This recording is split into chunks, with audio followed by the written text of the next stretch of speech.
شريك له وأشهد أن نبينا محمد عبد الله ورسوله صلى الله وسلم وبارك عليه فقال الله سبحانه وتعالى في كلامه المجيد بعد أعوذ بالله من الشيطان الرجيم الحمد لله الذي له ما في السماوات وما في الأرض وله الحمد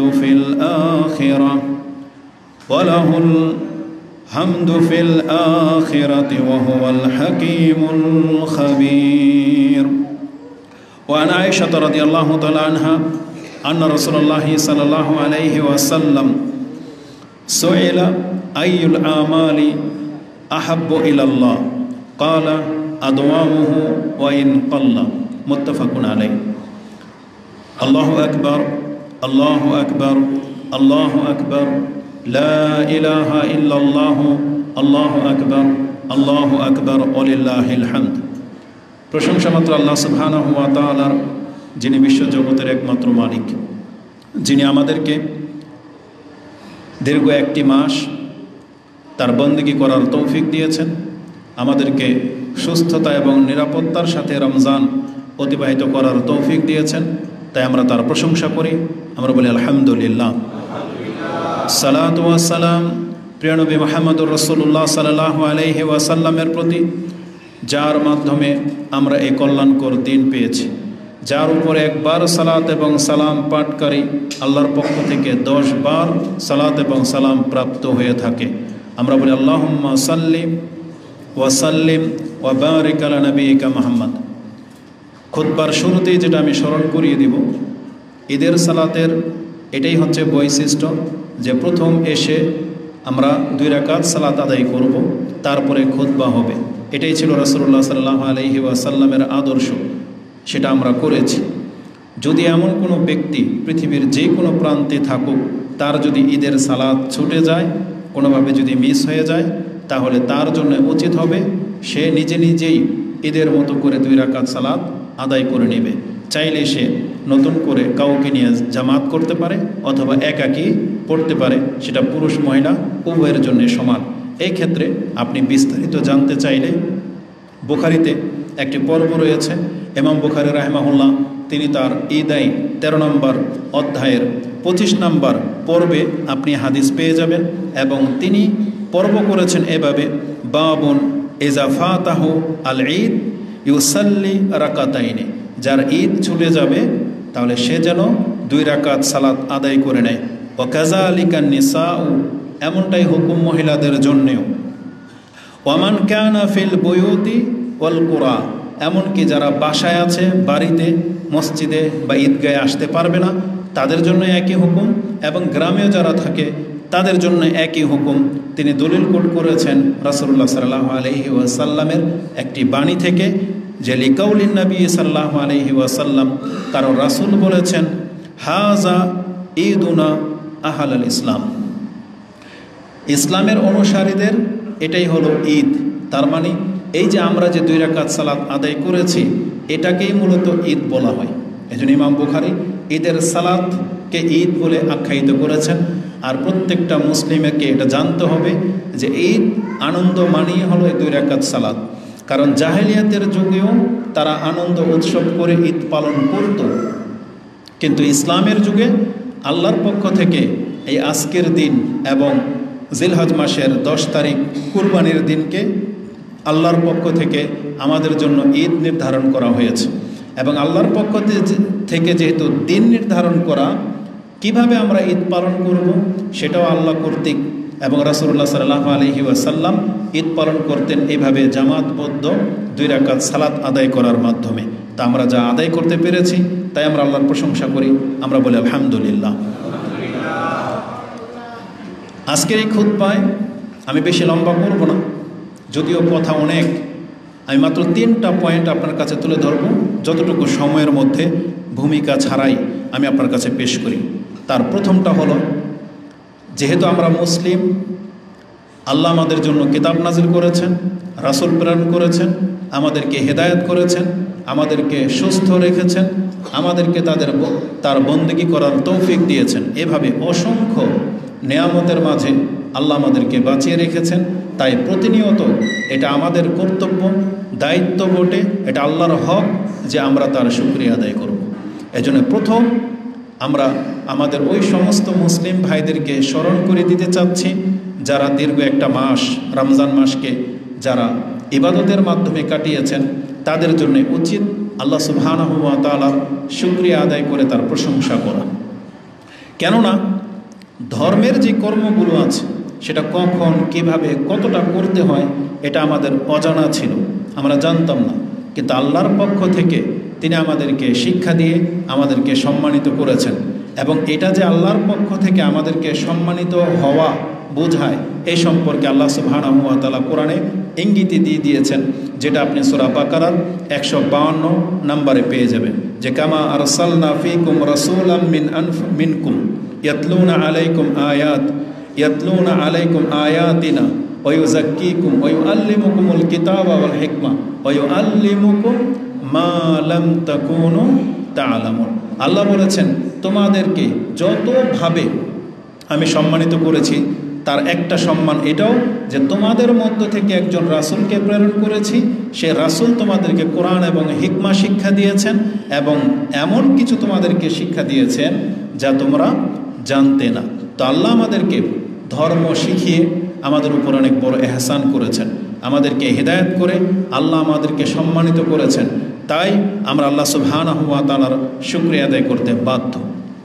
বরং আল্লাহ সুবহানাহু ওয়া তাআলা রমজান মাসের আয়াতগুলো যখন আপনি পড়বেন তাতে দেখতে পাবেন আল্লাহ সুবহানাহু ওয়া তাআলা আমাদেরকে অসুস্থতা অবস্থায় সিয়ামকে ছেড়ে দিতে অনুমতি দিয়েছেন, মুসাফির অবস্থায় সিয়াম ছেড়ে দেওয়ার অনুমতি দিয়েছেন।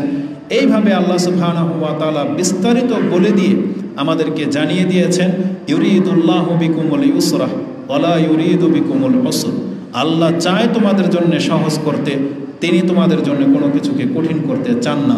তো যেই আল্লাহ আমাদেরকে হিদায়াত করেছেন, ধর্মের পূর্ণাঙ্গ শিক্ষা আমাদেরকে দিয়েছেন, আমাদের জন্য আমাদের ইবাদতগুলোকে বোঝা স্বরূপ করেননি বরং সহজ করেছেন, তাই আমরা আল্লাহর প্রশংসা করি। আমরা বলি আল্লাহু আকবার, আল্লাহু আকবার, আল্লাহু আকবার, লা ইলাহা ইল্লাল্লাহু, আল্লাহু আকবার, আল্লাহু আকবার, ওয়ালিল্লাহিল হামদ। যেহেতু আল্লাহ সুবহানাহু ওয়া তাআলা আমাদেরকে তার প্রশংসা করতে বলেছেন, এজন্য আমরা তার প্রশংসা করি। আলহামদুলিল্লাহিল্লাযী বিনি'মাতিহি তাতিম্মুস সালিহাত হামদান কাসীরান তাইয়িবান মুবারাকান ফীহি কামা ইউহিব্বু রাব্বুনা ওয়া ইয়ারদা। যেভাবে আল্লাহ সুবহানাহু ওয়া তাআলা প্রশংসার মাধ্যমে সন্তুষ্ট হন, আমরা ওই রকমেরই আল্লাহর প্রশংসা জ্ঞাপন করতেছি, আমরা তার প্রশংসা সবসময় করে যাব। আল্লাহ তুমি আমাদেরকে তৌফিক দান করো। আরেকটি ব্যাপার হলো, কেন আমরা আল্লাহ সুবহানাহু ওয়া তাআলার প্রশংসা করব? কেননা আমরা যা কিছু করতেছি আপনি জেনে নেন আল্লাহর পক্ষ থেকে তিনি সেগুলোকে সংরক্ষণ রাখার ব্যবস্থা করেছেন।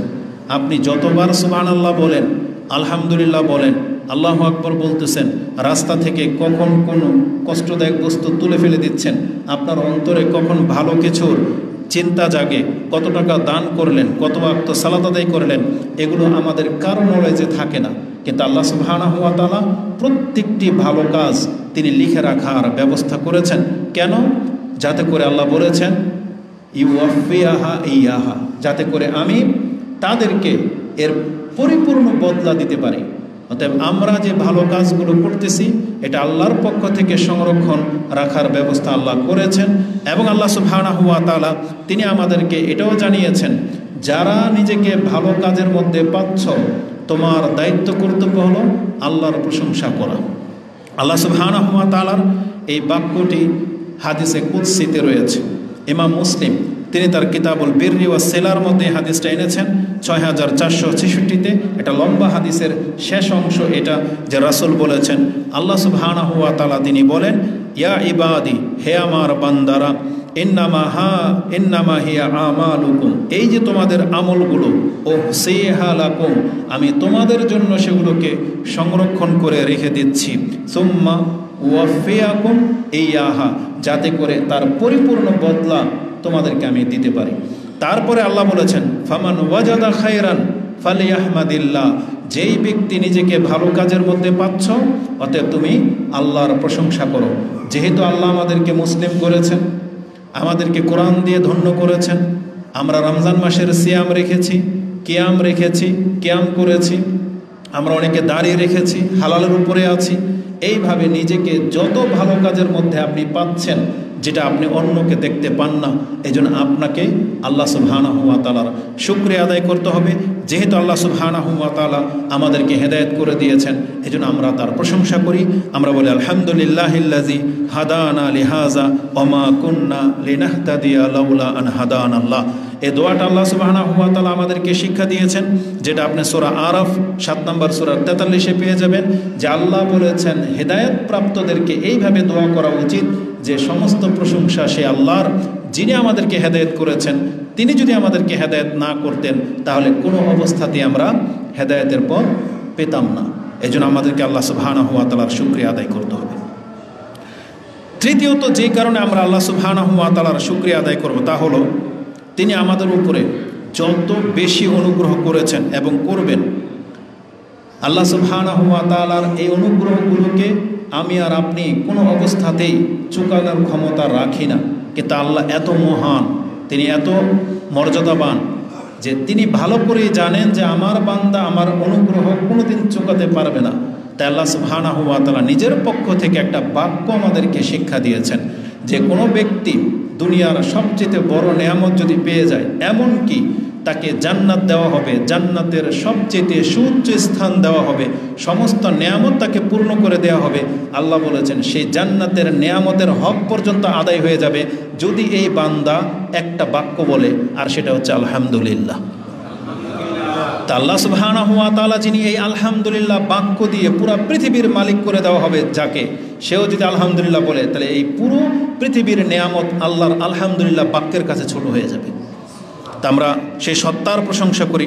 আমরা বলি আল্লাহু আকবার, আল্লাহু আকবার, আল্লাহু আকবার, লা ইলাহা ইল্লাল্লাহু, আল্লাহু আকবার, আল্লাহু আকবার, ওয়ালিল্লাহিল হামদ।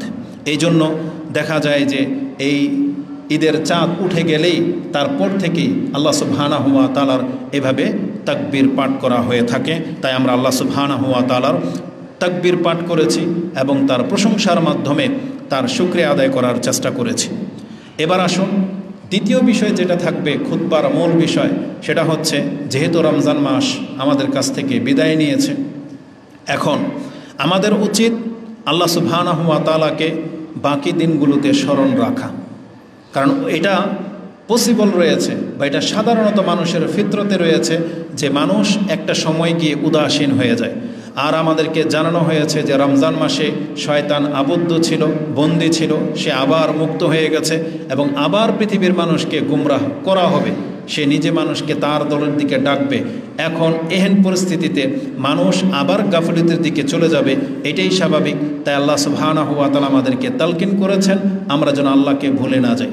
1 মাস তিনি আমাদেরকে ট্রেনিং দিয়েছেন, 1 মাস আমাদেরকে অভ্যস্ত করিয়েছেন এবং বাকি দিনগুলো যেন এভাবেই আমরা তার শুকরিয়া আদায় করতে পারি, তার বন্দেগী করতে পারি, তাকে ভয় করে চলতে পারি। এজন্য আল্লাহ আমাদেরকে বিশেষভাবে তালকিন করেছেন।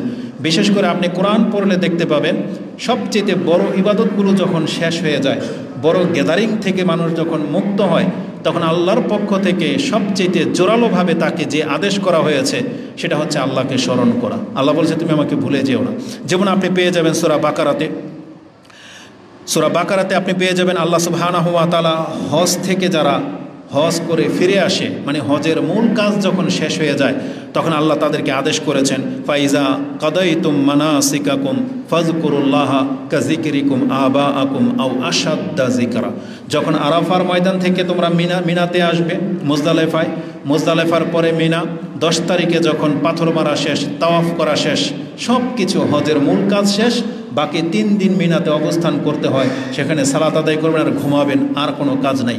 সেখানে মানুষ দুনিয়াবি পেঁচাল পারে, বাপদাদার বংশের উমুক তুমুক এগুলো নিয়ে তারা সবসময় মেতে থাকতো। কার কি কৃতিত্ব আছে, কার বাপদাদার কি ক্ষমতা, সেগুলো নিয়ে তারা আলোচনা করত। আল্লাহ বলেছেন হেদায়েত পাওয়ার পরে এখন আর কোনো বাপদাদার কোনো প্রশংসা চলবে না, এখন কেবলমাত্র আল্লাহর বরত্বের কথা চলবে। ফাযকুরুল্লাহা কাযিকরিকুম আবাআকুম। এজন্য বলেছেন তোমরা তোমাদের বাপদাদাকে যেভাবে স্মরণ করো, আল্লাহকে ওইভাবে স্মরণ করো। আও আশাদ্দা যিকরা, বরং আল্লাহকে অধিক মাত্রায় তোমরা স্মরণ করো। ঠিক একই গ্যাদারিং, এই জুমার নামাজ জুমার নামাজের পরেও কিন্তু এই কথাটাই রয়েছে। আল্লাহ সুবহানাহু ওয়া তাআলা আমাদেরকে জানিয়েছেন ফাইজা কাদাইতুম, আল্লাহ বলেছেন ফাইজা কুদিয়াতিস সালাতু ফান্তাশিরু ফিল আরদ ওয়াবতাগু মিন ফাদলিল্লাহ ওয়াযকুরুল্লাহা কাসীরান লাআল্লাকুম তুফলিহুন। তোমরা যখন নামাজ থেকে ফারেগ হয়ে যাবে আবার জমিনে ছড়িয়ে পড়বে, সেখানে গিয়ে কিন্তু আল্লাহকে ভুলে যাবে না, বরং আল্লাহকে অধিক মাত্রায় স্মরণ করবে। এটা যারা করতে পারে আল্লাহ বলেছেন এরা হচ্ছে ফালাহ, মুক্তিপ্রাপ্ত দল, এরা হচ্ছে সফল কাম হয়ে যাওয়া ব্যক্তি। অতএব আল্লাহর জিকিরের মাঝেই আমাদের কল্যাণ রয়েছে। আর যারা আল্লাহকে ভুলে যাবে তারা সবচেয়ে বেশি ক্ষতিগ্রস্ত হবে, তারা সবচেয়ে বেশি পাপী হবে। কারণ আল্লাহকে যারা ভুলে যায় তাদের দ্বারা পাপ বেশি হয়। এমন কোনো পাপীর আপনি ইতিহাস, আমরা সবাই পাপী, কিন্তু আপনি আর আমার জীবন থেকে একটা জিনিস লক্ষ্য করে দেখেন, একটা পাপের মধ্যে আছেন আর ওই সময় আল্লাহর কথা স্মরণ হয়ে গেছে, তারপরেও পাপ কন্টিনিউ করতে পারে এমন কোনো মুসলিম আপনি পাবেন না। বরং মুসলিমদের স্বভাবই হলো আল্লাহকে যতক্ষণ পর্যন্ত সে গভীরভাবে স্মরণ করতে পারে তখন সে আর পাপে জড়ায় না, তার অন্তরের ভিতরে একটা ভয় চলে আসে, সে পাপ থেকে সে তখন বিরত থাকে। এজন্য আল্লাহর স্মরণটা সবচেয়ে বেশি প্রাধান্য দিতে হবে। আল্লাহ আমাদেরকে বলেছেন তোমরা তাদের মতো হয়েও না যারা আল্লাহকে ভুলে গেছে। আল্লাহ সুবহানাহু ওয়া তাআলার এই কথাটা আপনি সূরা হাশরে পেয়ে যাবেন। হাশরের 19 নম্বর আয়াতে আল্লাহ সুবহানাহু ওয়া তাআলা বলেন ওয়ালা তাকুনু কাল্লাযিনা নাসুল্লাহা ফাআনসাহুম আনফুসাহুম, তোমরা তাদের মতো হয়েও না যারা আল্লাহকে ভুলে গেছে, ফলশ্রুতিতেও আল্লাহ তাদেরকে এমন করে দিয়েছেন যে তারা নিজেরাই নিজেদের কর্মের কথা ভুলে গেছে। এই কারণে কি হয়েছে, উলাইকা হুমুল ফাসিকুন, এবং তারা অধিকাংশই হচ্ছে পাপিষ্ট, মানে পাপী। তো যখন মানুষ আল্লাহকে ভুলে যায় তখন সে পাপের পথেই ছুটে যায়, আর তখন এই পাপ থেকে সে আর ফিরে আসতে পারে না। এই জন্য এই সময়গুলোতে আমাদেরকে বেশি জরুরি আমরা যেন আল্লাহ সুবহানাহু ওয়া তাআলাকে স্মরণ রাখি। এবং আপনি খুব গভীরভাবে লক্ষ্য করে দেখেন 5 ওয়াক্ত সালাতের পরে মূল কাজ শেষ, ফরজ কাজ শেষ, কিন্তু রাসূলুল্লাহ সাল্লাল্লাহু আলাইহি সাল্লাম সালাম ফেরানোর পরে তিনি দীর্ঘক্ষণ বসে বিভিন্ন বাক্যর মাধ্যমে আল্লাহকে স্মরণ করতে থাকতেন। যদিও জোহর শেষ, আসরের সময় কিন্তু আবার আপনি মসজিদে আসবেন, কিন্তু দেখেন 5 ওয়াক্ত নামাজের প্রত্যেক সালামের পর আবার দীর্ঘক্ষণ জিকির রয়েছে, যাতে করে মানুষ সব সময় একটা কল্যাণকর অবস্থায় থাকতে পারে, একটা ইবাদতের পরে আরেকটা ইবাদতে যেন ব্যস্ত থাকে।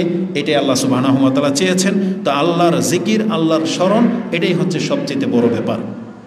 আর যারা আল্লাহকে ভুলে যাবে তাদের ফলশ্রুতিতে আল্লাহ তাদের সম্পর্কে কোরআনে অসংখ্য কথা বলেছেন। তার মধ্যে একটা সবচেয়ে বড় ক্ষতি যেটা, সেটা হচ্ছে কোরআনে আপনি সূরা যুখরুফ 43 নম্বর সূরার 38-39 নম্বরে পেয়ে যাবেন। আল্লাহ বলেছেন ওমাইয়া আশু আন যিকরির রহমান নুকাইয়িদ লাহু শায়তানান ফাহুয়া লাহু কারিন, যারা আল্লাহ সুবহানাহু ওয়া তাআলার জিকির থেকে উদাসীন হয়ে যাবে আল্লাহ বলেছেন শয়তান তাকে সঙ্গী করে নেবে। কারণ এই পৃথিবীতে 2টা পথ এবং 2টা শক্তি কাজ করে যাচ্ছে। এক হচ্ছে সঠিক পথ এবং আল্লাহর প্রদত্ত ফেরেশতা কর্তৃক আমাদের ভালো চিন্তা জাগে, আরেকটা হচ্ছে শয়তানের পথ, সেখানে খারাপ চিন্তাটা প্রাধান্য পেয়ে যায়। তাহলে যার অন্তরের মধ্যে আল্লাহর চিন্তা থাকবে তার অন্তরে শয়তান ওয়াসওয়াসা সৃষ্টি করতে ততটা পারে না। কারণ আল্লাহ বলেছেন ইন্না ইবাদি লাইসা লাকা আলাইহিম সুলতান, আমার যারা বান্দা হবে শয়তান, আমার এই বান্দার উপরে তোমার কোনো প্রভাব খাটবে না। এই জন্য যারা আল্লাহকে ভুলে যাবে তাদের উপরে শয়তান চড়াও হয়ে যাবে আর শয়তানের সঙ্গী করে নেবে। আল্লাহ এই কথাটাই বলেছেন ওমাইয়া আশু আন যিকরির রহমানি নুকাইয়িদ লাহু শায়তানান ফাহুয়া লাহু কারিন, এই শয়তান তার সঙ্গী হয়ে যায়।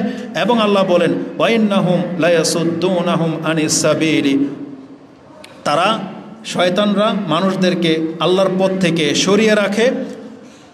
ওয়াহসাবুনা, কিন্তু এই মুসলিম মনে করতে থাকে কি আন্নাহুম মুহতাদুন, আমি তো হক পথে আছি, এই তো রমজান মাসে সিয়াম রেখেছি, এই তো কিয়াম করেছি, এখন ঈদের দিন, একটা আনন্দ ফুর্তির দিন।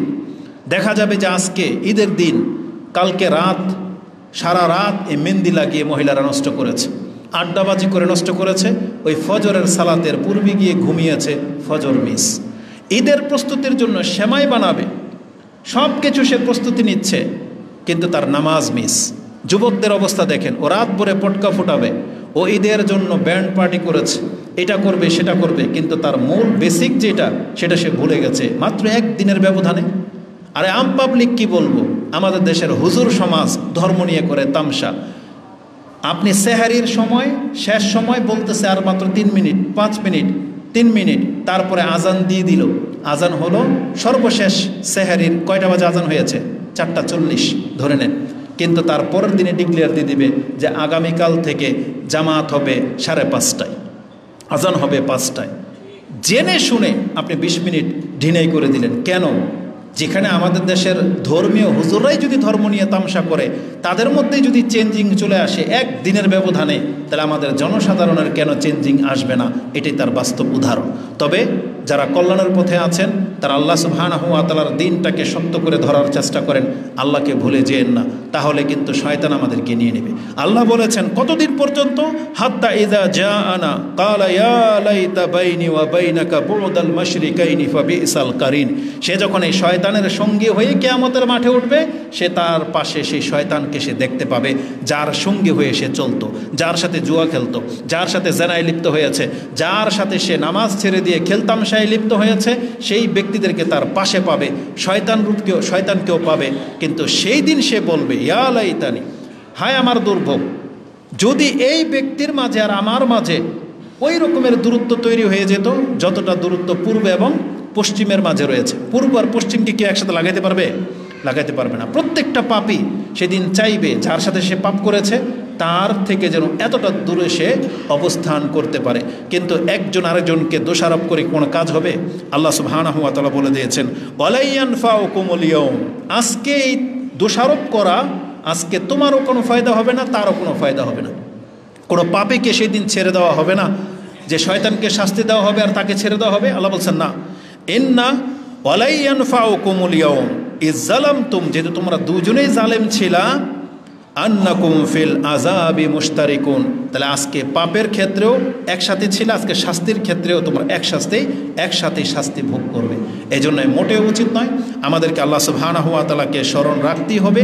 আমরা আল্লাহর কাছে দোয়া করি, আল্লাহুম্মা আইন্না আলা যিকরিকা ওয়া শুকরিকা ওয়া হুসনি ইবাদাতিকা। এটা প্রত্যেক 5 ওয়াক্ত নামাজের সালাম ফিরানোর আগে অথবা পরে না বলা পর্যন্ত আপনি উঠবেন না।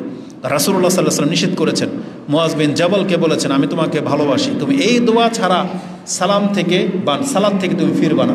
হয় সালামের আগে, সালাম ফিরিয়ে দিলে সালামের পরে বলি তারপর আপনি উঠবেন কি আল্লাহুম্মা আইন্নি আলা যিকরিকা ওয়া শুকরিকা ওয়া হুসনি ইবাদাতিকা।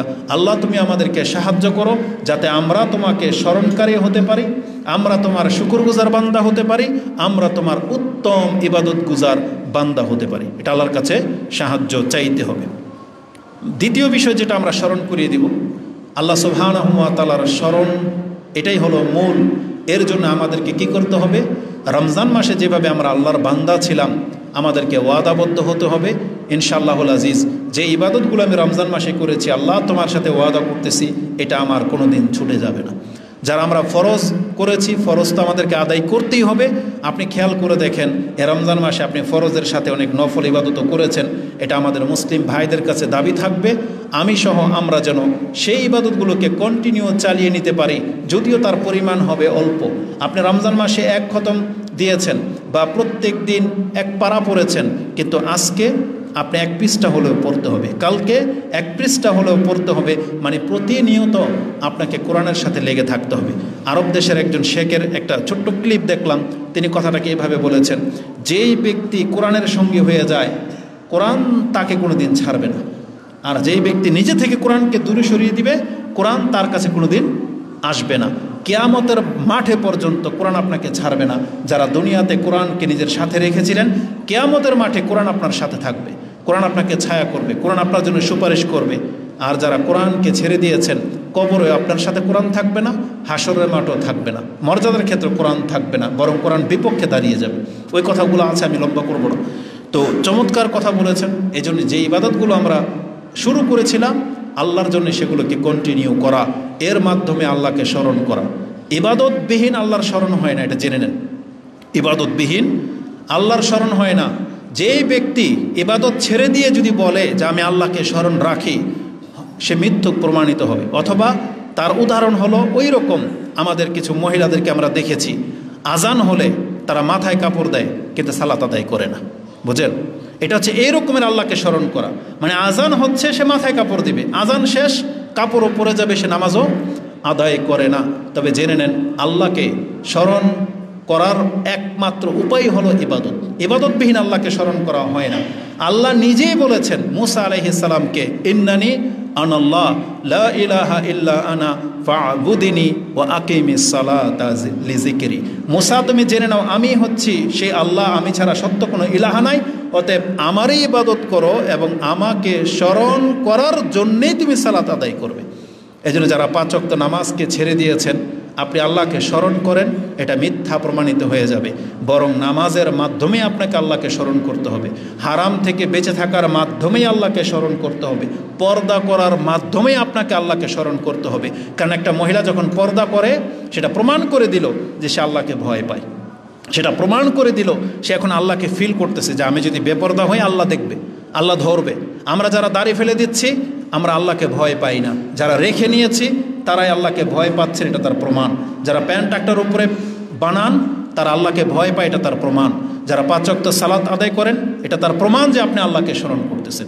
অতএব ইবাদতই হলো আল্লাহকে স্মরণ করার সবচেয়ে উত্তম মাধ্যম। ইবাদতবিহীন আল্লাহকে স্মরণ করা যায় না। আল্লাহ সুবহানাহু ওয়া তাআলাকে স্মরণ করার ক্ষেত্রে আল্লাহ আমাদেরকে ইবাদত করার জন্যই পাঠিয়েছেন। এটা শুধু রমজান মাসের জন্য খাস ছিল না, সে আয়াত আপনারা জানেন, আমরা বহুবার বলেছি। সূরা আয-যারিয়াত 11 নম্বর সূরা 56 নম্বর আয়াতে আল্লাহ কেন আমাদেরকে সৃষ্টি করেছেন জানিয়ে দিয়েছেন যে ওমা খালাকতুল জিন্না ওয়াল ইনসা ইল্লা লিয়াবুদুন, আমি জিন এবং ইনসানকে অন্য কোনো উদ্দেশ্যে সৃষ্টি করিনি, শুধুমাত্র একটা উদ্দেশ্য, যে তারা আমার গোলামি করবে। এছাড়া আল্লাহ বলছেন মা উরিদু মিনহুম মির রিজকিন ওয়া মা উরিদু আইয়ুতিমুন ইন্নাল্লাহা হুয়ার রাজ্জাকু যুল কুওয়াতিল মাতিন। আল্লাহই তো হচ্ছেন রাজ্জাক, তিনি ক্ষমতাবান, তিনি স্বয়ংসম্পূর্ণ। তিনি তোমাদের কাছ থেকে রিজিক পাওয়ার জন্য তোমাদেরকে সৃষ্টি করেন নাই, বরং তোমাদেরকে সৃষ্টি করা হয়েছে তার ইবাদত করার জন্য। তাহলে এই ইবাদত শুধু রমজান মাসের জন্য খাস না, বরং যতদিন পর্যন্ত আমাদের দেহে প্রাণ আছে ততদিন পর্যন্ত আমাদের উপরে দায়িত্ব যে আমরা আল্লাহর গোলামি করেই যেতে হবে। কারণ আল্লাহ বলেছেন ওয়াবুদু রাব্বাকা হাত্তা ইয়াতিয়াকাল ইয়াকিন, তুমি তোমার রবের বন্দেগীতে লিপ্ত থাকো যতক্ষণ পর্যন্ত মালাকুল মউত তোমার সামনে উপস্থিত না হচ্ছে। এই জন্য এটা শুধু রমজান মাস কেন্দ্রিক না, আমাদেরকে মরার আগ পর্যন্ত আমাদেরকে ইবাদত চালিয়ে যেতে হবে। যে আয়াতটা আপনি সূরা আল হিজর 15 নম্বর সূরার সর্বশেষ নম্বর আয়াতে পেয়ে যাবেন। এবং জেনে নেন, ইমানদারদের একটা গুণ রাসূলুল্লাহ সাল্লাল্লাহু আলাইহি সাল্লাম ব্যক্ত করেছেন যে ইমানের স্বাদ আছে। কে পাবে সেই স্বাদ? যেই ব্যক্তির অন্তরের মধ্যে 3টা গুণ আছে, বা যেই ব্যক্তির মাঝে 3টা গুণ পাওয়া যাবে, এই ব্যক্তি ইমানের স্বাদ পেয়েছে, পাবে, এটা রাসূল বলেছেন। আর হাদিস ইমানের অধ্যায়ে এনেছেন ইমাম বুখারী এবং ইমাম মুসলিম। ইমানের অধ্যায়ে ইমাম বুখারী রাহিমাহুল্লাহ আপনি 16 নম্বর হাদিসে পেয়ে যাবেন। মুসলিমে হাদিসটি 69-এ রয়েছে যে রাসূলুল্লাহ সাল্লাল্লাহু আলাইহি ওয়াসাল্লাম বলেন সালাসুন, 3টা গুণ, মান কুন্না ফীহি ওয়াজাদা হালাওয়াতাল ঈমান, যার মাঝে আছে সে মূলত প্রকৃত স্বাদ পেয়েছে। ইমানের একটা স্বাদ আছে, প্রত্যেকটা জিনিসের স্বাদ আছে। এটা কে পাবে? যে এটাকে অনুভব করতে পারবে। তো ইমানের স্বাদ কে পাবে? বলেছেন যার মাঝে 3টা জিনিস আছে। কি? আইয়াকুন আল্লাহু ওয়া রাসূলুহু আহাব্বা ইলাইহি মিম্মা সিওয়াহুমা, কোনো মানুষ যদি এমন করতে পারে নিজেকে যে সে আল্লাহ এবং তার রাসূলকে যতটা ভালোবাসে সেই জায়গা আর কাউকে দেয় না। মানে তার একটা জায়গা আছে, একটা বিশ্বাস, একটা ভালোবাসার জায়গা আছে, যে জায়গাটা কাকে দেওয়া উচিত? আল্লাহকে এবং তার রাসূলকে। আল্লাহ এবং তার রাসূলের জন্য যে ভালোবাসাটা মানুষের হওয়া উচিত, এই ব্যক্তি সেই জায়গাটা আল্লাহ এবং তার রাসূলকেই রেখেছে, সেখানে আর কাউকে বসায় নাই। এটা যেই ব্যক্তি করতে পারবে তাহলে সেই ব্যক্তি ঈমানের স্বাদ পেয়েছে। তার মানে আল্লাহ এবং তার রাসূলের জন্য সে বাকি সব কিছুকে ছেড়ে দিতে প্রস্তুত। সব কিছু হারিয়ে গেলে তার দুঃখ হবে না, কারণ সে আল্লাহ এবং তার রাসূলকে পেয়ে গেছে। এইটা যার ধ্যান ধারণা, এই ব্যক্তি ঈমানের স্বাদ পেয়েছে। দ্বিতীয় গুণ কি? ওয়া আই ইউহিব্বাল মারআ ইল্লা লিল্লাহ, সে যদি কোনো ব্যক্তিকে ভালোবাসে এটারও মূল একটাই উদ্দেশ্য, আল্লাহর জন্য ভালোবাসে। যার হয়তো রূপ নাই, যার হয়তো সম্পদ নাই, যার হয়তো কোনো রকমের পরিচিত নাই, কিন্তু আপনি তাকে ভালোবাসেন এই জন্য, কেন লোকটা দিনদার, সে সৎ, সে অসৎ না, হারাম খায় না, আল্লাহর বান্দা এবং সৎ ব্যক্তি, এই জন্য শুধু তাকে ভালোবাসেন। এটা যে করতে পারি আমরা, আল্লাহ রাসূল বলেছেন এই ব্যক্তি মূলত ঈমানের স্বাদ পেয়েছে। আর এটা যারা আমরা করতে পারি না, যার সাথে শুধু পয়সাওয়ালাদের সম্পর্ক, যার সাথে পানা দেনার সম্পর্ক, তার মানে তারা ঈমানের স্বাদ পায় নাই, তারা দুনিয়ার স্বাদ পেয়ে গেছে, তারা পয়সার স্বাদ পেয়ে গেছে। কিন্তু আমাদেরকে সম্পর্ক রাখতে হবে সৎ ব্যক্তিদের সাথে, তার কিছু থাক বা না থাক, এটা যে করতে পারবে সে ঈমানের স্বাদ পেয়েছে। তৃতীয় গুণ হলো ওয়া আই ইয়াকরাহ আই ইয়াউদা কুফ আই ইয়াউদা ফিল কুফর কামা ইয়াকরাহ আই ইউকজাফা ফিন নার। যেই ব্যক্তি আগুনে পতিত হওয়াটাকে যতটা ঘৃণা করে, সে তওবা করে ফিরে আসার পরে আবার সেই জগতে ফিরে যাওয়াটাকে ওইভাবে ঘৃণা করতে পারবে, সেই ব্যক্তি ঈমানের স্বাদ পেয়েছে। যেই ব্যক্তি নেশা থেকে তওবা করে ফিরে আসছে, যে জেনা থেকে ফিরে আসছে, যে বেনামাজি হওয়া থেকে ফিরে আসছে, যে বেপরদার জীবন থেকে ফিরে আসছে, সে আবার ওই যুগে ফিরে যাওয়াটাকে ওই রকমের ঘৃণা করে যে তার গায়ে আগুন লেগে যাক। এটা যেমন আমরা ঘৃণা করি, আমরা কেউ পছন্দ করি না যে আমি আগুনে নিক্ষিপ্ত হই, আমার গায়ে আগুন লেগে যাক, এটা কেউ পছন্দ করি না। তার মানে সে যেন আবার তার জাহিলিয়াতের যুগে ফেরত না যায়। আল্লাহ আমাদেরকে যাদেরকে হেদায়েত দিয়ে দিয়েছেন, এই হেদায়েত ছেড়ে দিয়ে আপনি আবার পাপের জগতে ফিরে যাবেন না, এটা যেই ব্যক্তি করতে পারবে তার ঈমানের স্বাদ আছে। অতএব রমজান মাসে আমরা যারা পাপ থেকে তওবা করে আল্লাহর বন্দেগী করেছি, আমাদের এটা দাবি থাকবে আমরা যেন সেই পাপের দিকে আর না জড়াই। আল্লাহ তুমি আমাদেরকে তৌফিক দান করো। আল্লাহ সুবহানাহু ওয়া তাআলা আমাদেরকে বলেছেন ফাস্তাকিম কামা উমিরতা ওমান তাবা মাক ওয়ালা তাতগাও।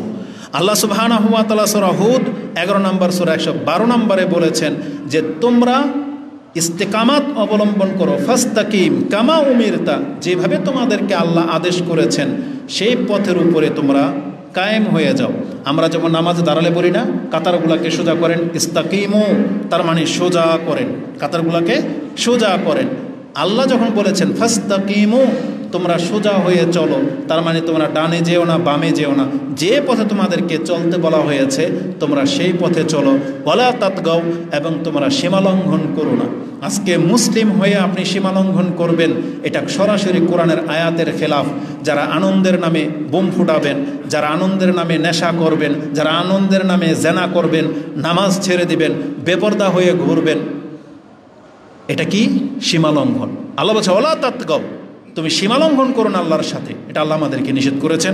অতএব রমজান মাসে আমরা আল্লাহ সুবহানাহু ওয়া তাআলার যে পথ ধরে নিয়েছিলাম আমাদেরকে সেই পথে ইস্তেকামাত লাগবে। ইবাদতের মধ্যে নিজেকে কন্টিনিউ রাখার আরেকটা কারণ আপনাকে বলে দিই, সেটা হচ্ছে কি জানেন, একজন মানুষ যখন সব সময় ভালো কাজে থাকবে আর ওই মুহূর্তে যদি মৃত্যু চলে আসে, তাহলে এটাই হবে তার জীবনের সর্বশেষ ভালো অবস্থা, আর এটার উপরে তার বিচার হবে। তার আগে সে কী ছিল এটা দেখা হবে না। ধরে নেন আমাদের মধ্যে এখানে অনেক ভাগ্যবান ব্যক্তি আছি, আবার অনেক হতভাগ্য থাকতে পারি। ভাগ্যবান কারা? যারা রমজান মাসের নেকির উপরে ছিল, ওই অবস্থায় যদি তার মৃত্যু চলে আসতো, এটা হচ্ছে ভাগ্যবান হওয়ার লক্ষণ। আজকে এই মুহূর্তে আমরা ইবাদত অবস্থায় আছি, আজকে যদি আমরা মরে যাই এটা ভাগ্যবান হওয়ার লক্ষণ। আর আল্লাহর কাছে আমাদেরকে নিরাপত্তা কামনা করতে হবে। 2-1 দিন আগে মায়ানমার ভূমিকম্প হয়ে গেল, বলা হচ্ছে যে বাংলাদেশও হতে পারে। আমরা আল্লাহর কাছে দোয়া করে আল্লাহ তুমি আমাদেরকে নিরাপত্তা দিয়ে দাও। ধরে নেন আল্লাহর ফয়সালা তো চূড়ান্ত, হবেই হবে, যদি হওয়ার থাকে আমি আর আপনি সেখানে থাকব। কিন্তু আমি আর আপনি যদি আল্লাহর বান্দার উপরে ঘুমাই, আসুক না মৃত্যু, কোনো ক্ষতি হবে? কিন্তু সে অবস্থায় যদি আমি আপনি আল্লাহর বান্দার রূপে না থাকি, তখন অনেক বড় ক্ষতি হয়ে যাবে। এজন্য সবসময় ভালো কাজে লেগে থাকাটাই বাঞ্ছনীয়। তারপরে মৃত্যু চলে আসলে আপনার আমার মৃত্যুটা সৌভাগ্যের মৃত্যু হবে। আর সবচেয়ে বড় ব্যাপার হলো রাসূলুল্লাহ সাল্লাল্লাহু আলাইহি সাল্লামকে জিজ্ঞাসা করা হয়েছে আইয়ুল আমালি আহাব্বু ইলাল্লাহ, আল্লাহর কাছে কোন আমল সবচেয়ে পছন্দনীয়? রাসূল বলেছেন আদওয়ামুহু ওয়া ইন কাল্লা, আল্লাহ কোনো ব্যক্তির ওই আমলকে বেশি পছন্দ করেন যে আমলটা সে সব সময় করে। আজকে করেছে 10 দিন গ্যাপ, এমন আমলকে আল্লাহ পছন্দ করে না। আল্লাহ পছন্দ করে যে আমলটা আপনি প্রতিনিয়ত করেন, যদিও তার পরিমাণ অল্প। আপনি প্রতিনিয়ত দান করেন, যদি তার দানের মাত্রা খুব কম। আপনি প্রতিনিয়ত কোরআন পড়েন, যদিও 1 পৃষ্ঠা। আপনি প্রতিনিয়ত রাতের 2 রাকাত সালাত আদায় করেন, যদিও মাত্র 2 রাকাত। কিন্তু রমজান মাসে আপনি 8-20 নিয়ে মারামারি করেছেন, 20 পড়েছেন জিদ করে, তার পরের দিন 1 রাকাতও নাই, এটা আল্লাহ সুবহানাহু ওয়া তাআলা পছন্দ করে না। অতএব রমজান মাসে যে ইবাদতগুলো করেছেন এটাকে কন্টিনিউ করার চেষ্টা করবেন। তারই ধারাবাহিকতায় এই যে শাবান মাসের শাওয়াল মাসের 6টা সিয়াম আছে সেটা রাখবেন, এটা আমরা জুমার খুতবায় আলোচনা করব। তা আমাদেরকে প্রতিনিয়ত সৎ কাজের উপরে লেগে থাকতে হবে। সৎ কাজের সবচেয়ে বড় বেনিফিট হলো সৎ কাজের পরে যদি কারো মৃত্যু আসে তার আগের পাপের হিসাব হবে না, বরং এই সৎ কাজের উপরে ভিত্তি করে আল্লাহ তাকে জান্নাত দিয়ে দিবেন। এবং আমাদের মা বোনদের জন্য যতগুলো কথা আপনাদেরকে বলেছি এগুলো যেমন আমাদের জন্য, এগুলো আমাদের মা বোনদের জন্য। আমি শুধু আজকে তাদের জন্য একটা হাদিসকে স্মরণ করিয়ে দিতে চাই, যে হাদিসটি মুসলিমে আছে। মুসলিমের মধ্যে রয়েছে যে দুনিয়া কুল্লাহা মাতা ওয়ালাইসা মাতা এই দুনিয়া আফদালু মিন মারআতিস সালিহা। এই ভাষাটাই আপনি ইবনে মাজাতে পেয়ে যাবেন খুব চমৎকারভাবে। রাসূলুল্লাহ সাল্লাল্লাহু আলাইহি সাল্লাম বলেছেন, ইন্নামাদ দুনিয়া মাতা, এই দুনিয়া পুরাটাই হচ্ছে ভোগের জিনিস, মানে মানুষ ব্যবহার করতে পারে, সবই সম্পদ। কিন্তু ওয়ালাইসা মিন মাতাইদ দুনিয়া শাইউন আফদালা মিন মারআতিস সালিহা, কিন্তু একটা সৎ মহিলা এটা যত বড় সম্পদ পৃথিবীতে তার এগেনেস্টে অন্য কোনো কিছু পাত্তা পাবে না। মানে একজন সৎ মহিলাকে আল্লাহ এত বড় সম্পদ বলেছেন, এটা যার কাছে আছে তার কাছে আর কিছু যদি নাও থাকে তাহলে সবচেয়ে দামি সম্পদটা তার কাছে আছে। তাহলে আমাদের মুসলিম মহিলাদেরকে যারা সৎকর্মশীল তাদেরকে আল্লাহ এতটা মান দিয়েছেন যে তার মতো মূল্যবান সম্পদ পৃথিবীতে আর নাই।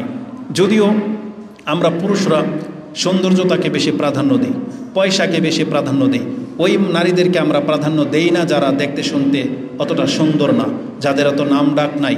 তবে আল্লাহ সুবহানাহু ওয়া তাআলার ফয়সালায় চূড়ান্ত, নিঃসন্দেহে দিনদারকে প্রাধান্য দেওয়া উচিত এবং দিনদারদের মূল্য সবচেয়ে বেশি এই দুনিয়া এবং পরকালে। এজন্য যারা দিন পেয়ে গেছেন আপনি আল্লাহর শুকরিয়া আদায় করবেন যে আল্লাহ আমাকে রূপ দেয়নি, বংশ দেয়নি, কিন্তু আল্লাহ আমাকে দিন দিয়ে দিয়েছে, আল্লাহ আমাকে হেদায়েত করেছে। আপনি অধিক মাত্রায় আল্লাহর কাছে শুকরিয়া আদায় করবেন, আল্লাহর সামনে সেজদায় পড়ে থাকবেন, যাতে করে আপনি এই মর্যাদাটা ধরে রাখতে পারেন। এবং আমাদের পুরুষদেরকেও তালকিন করে দেওয়া হয়েছে। আজকে আমরা সৌন্দর্যতার পেছনে ছুটি বটে, আপনি লক্ষ্য করে দেখবেন অধিকাংশ পাপগুলো সুন্দর মহিলাদের দ্বারাই হয়, কিন্তু দিনদার মহিলাদের দ্বারা হয় না। তবে যারা সৌন্দর্যতার সাথে দিন পেয়ে গেছে, সোনাই সোহাগা যেটাকে বলা চলে, তার আরও বেশি শুকরিয়া আদায় করা উচিত যে আল্লাহ আমাকে রূপও দিয়েছে, আল্লাহ আমাকে মান সম্মানও দিয়েছে, আল্লাহ আমাকে দিনও দিয়েছে। তবে সব কিছুর মূলে হচ্ছে দিন। যার রূপ আছে, সব কিছু আছে, কিন্তু দিন নাই, সে একবারে মারা পড়বে, সে চরমভাবে ক্ষতিগ্রস্ত হবে কিয়ামতের মাঠে, তার এই রূপ নিয়েই সে জাহান্নামে যাবে। এজন্য আল্লাহ আমাদের এই মুসলিম মহিলাদেরকে হেফাজত করুন। রাসূল এই ঈদের খুতবায় বলেছিলেন, ইয়া মাশারান নিসা তাসাদ্দাকনা ওয়া আকসিরনাল ইস্তিগফার ফাইন্না রাআইতু আকসারাকুন্না আহলিন নার। হে মহিলা সমাজ, আপনারা দান সাদকা করেন যতটুকু সম্ভব, এবং সবচেয়ে বেশি যেটা করবেন সেটা হচ্ছে অধিক মাত্রায় আল্লাহর কাছে ক্ষমা চাইতে হবে। কেন? কারণ রাসূল বলেছেন এটা যদি না করো তাহলে ওই যে টিম অধিকাংশ নারীকে জাহান্নামে দেখেছি তোমাদের অন্তর্ভুক্ত, তাদের অন্তর্ভুক্ত তোমরা হয়ে যাবে। কিন্তু যেই মহিলা বেশি বেশি আল্লাহর কাছে ক্ষমা চায় এবং মাঝে মাঝে দান সাদকা করে, তারা জাহান্নাম থেকে বেঁচে যাবে। এটা আমাদের মা বোনদের জন্য এটা আমরা বলতে পারি এতটুকু। তাহলে আজকের খুতবায় আমরা যেটা বললাম, আমাদেরকে আল্লাহর শুকরিয়া আদায় করা উচিত, আল্লাহর প্রশংসা করবেন, আল্লাহকে ভুলে যাওয়া যাবে না, আল্লাহকে স্মরণ রাখতে হবে। আর তৃতীয়টা সেটা হচ্ছে ইবাদতকে কন্টিনিউ করতে হবে। আমরা শুধু আল্লাহর বান্দা রমজান মাসে না, বরং সারা জীবন মরার আগ পর্যন্ত। এজন্য আল্লাহ, আমরা তোমার কাছে তওবা করে তোমার কাছে আশ্রয় চাচ্ছি, তোমার কাছে তৌফিক চাচ্ছি, আমাদেরকে তোমার বান্দা হয়ে বেঁচে থাকার তৌফিক দান করুন। সর্বোপরি আমরা আল্লাহর কাছে দোয়া করি, আসাল্লাহু আইয়াজআলাহু ঈদান সাঈদান আলাইনা ওয়া আলাইকুম ওয়া আলা উম্মাতাল ইসলাম। আল্লাহ, তুমি আমাদের ঈদকে আমাদের জন্য সৌভাগ্যের আনন্দদায়ক করো এবং সমস্ত মুসলিমদের জন্য এটা যেন আনন্দের দিন হয়ে থাকে। আল্লাহ, তুমি আমাদের জন্য এই দিনটাকে আনন্দময় করে দাও, আমিন। তাকাব্বালুল্লাহু মিন্না জামিআন আসিয়ামি ওয়াল কিয়ামি ওয়া সাইরাল আমাল।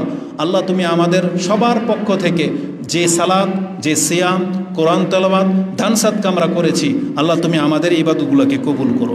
ওয়া জাআলনাল্লাহা মিম্মান ওয়াফাকা লাইলাতুল কদর। আল্লাহ, যাদের তকদিরে লাইলাতুল কদর পেয়ে গেছে, আল্লাহ আমাদেরকে তাদের অন্তর্ভুক্ত করো। আল্লাহুম্মা গফির লিল মুমিনিনা ওয়াল মুমিনাত। আল্লাহ, তুমি আমাদের মুমিন পুরুষ মুমিন নারীদেরকে ক্ষমা করো। ওয়াল মুসলিমিনা ওয়াল মুসলিমাত আল আহইয়াই মিনহুম ওয়াল আমওয়াত। আল্লাহ আমাদের জীবিত এবং মৃত পুরুষ মহিলাদেরকে আল্লাহ তুমি মাফ করে দাও। আল্লাহুম্মা ইন্না নাউযু বিকা আন নারজিআ আলা আকাবিনা আও নুফতিনা আন দীনিনা। আল্লাহ আমরা তোমার কাছে আশ্রয় চাচ্ছি, আমরা যেন দিন বিমুখ না হয়ে যাই, অথবা দিনের ক্ষেত্রে যারা ফিতনায় পড়ে আমরা যেন তাদের অন্তর্ভুক্ত না হয়ে যাই। আল্লাহ তুমি আমাদেরকে কবুল করো। রব্বানা আতিনা ফিদ দুনিয়া হাসানা ওয়া ফিল আখিরাতি হাসানা ওয়া কিনা আযাবান নার। আল্লাহুম্মা আনসুরনা আল ইসলাম।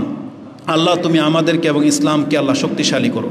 আল্লাহুম্মা আনসুরনা ওয়ালিল মুসলিমিনা ফি কুল্লি মাকান। আল্লাহ তুমি আমাদেরকে এবং প্রত্যেক জায়গার মুসলিমদেরকে আল্লাহ তুমি সাহায্য করো। বিশেষ করে ফিলিস্তিন এবং ভারতবর্ষে আমাদের মুসলিমদের উপরে যেভাবে এই আল্লাহর শত্রু যারা, মুসলিমদের শত্রু যারা, জালেমরা যেভাবে জুলুম করতেছে, আল্লাহ তুমি তাদেরকে এই জুলুম থেকে উদ্ধার করো এবং তাদের শহীদদেরকে আল্লাহ তুমি কবুল করো এবং তাদেরকে আল্লাহ তুমি শক্তিশালী করো। তোমার দিনকে যেভাবে আমরা নির্দ্বিধায় নিরাপত্তার সাথে পালন করতে পারতেছি, আল্লাহ তুমি ফিলিস্তিনেও সে নিরাপত্তা ফিরিয়ে দাও।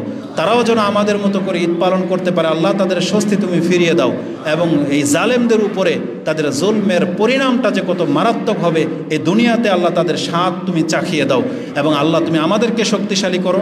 যেভাবে আরব ভূখণ্ডে তাওহীদের পতাকা ঝান্ডা উত্তোলন হয়েছিল এবং যার ফায়দা এখনও তারা পাচ্ছে, আল্লাহ বাংলার জমিনে আমাদেরকে দিয়ে তাওহীদকে প্রতিষ্ঠাকারী হিসাবে আমাদেরকে তুমি কবুল করো এবং তাওহীদের মাধ্যমে যেই ফ্যাসিলিটি রয়েছে, যে নিরাপত্তা রয়েছে বাংলার জমিনে যেন আমরা সেটা পেতে পারি, আল্লাহ তুমি আমাদেরকে তৌফিক দান করো।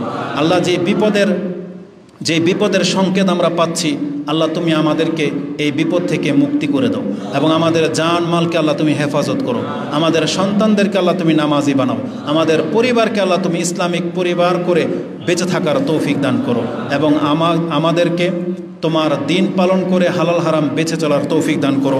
আমিন ইয়া রাব্বাল আলামিন। তাকাব্বালাল্লাহু মিন্না ওয়া মিনকুম আন সালিহাল আমাল। কুল্লু আম ওয়া আনতুম ফি খায়র ওয়া আনতুম ইলাল্লাহি আকরাব। ইবাদাল্লাহ, ইন্নাল্লাহা ইয়া'মুরুকুম বিল আদলি ওয়াল ইহসান ওয়া ইতা'i যিল কুরবা ওয়া ইয়ানহা আনিল ফাহশা'i ওয়াল মুনকারি ওয়াল বাগি ইয়া'iযুকুম লা'আল্লাকুম তাযাক্কারুন। উযকুরুল্লাহা ইয়াযকুরুকুম ওয়া লাযিকরুল্লাহি আকবার। আল্লাহু ইয়া'লামু মা তাসনাউন। সুবহানাকাল্লাহুম্মা রাব্বানা বিহামদিকা আশহাদু আল্লা ইলাহা ইল্লা আনতা আস্তাগফিরুকা ওয়া আতুবু ইলাইক। আসসালামু আলাইকুম ওয়া রাহমাতুল্লাহি ওয়া বারাকাতুহু।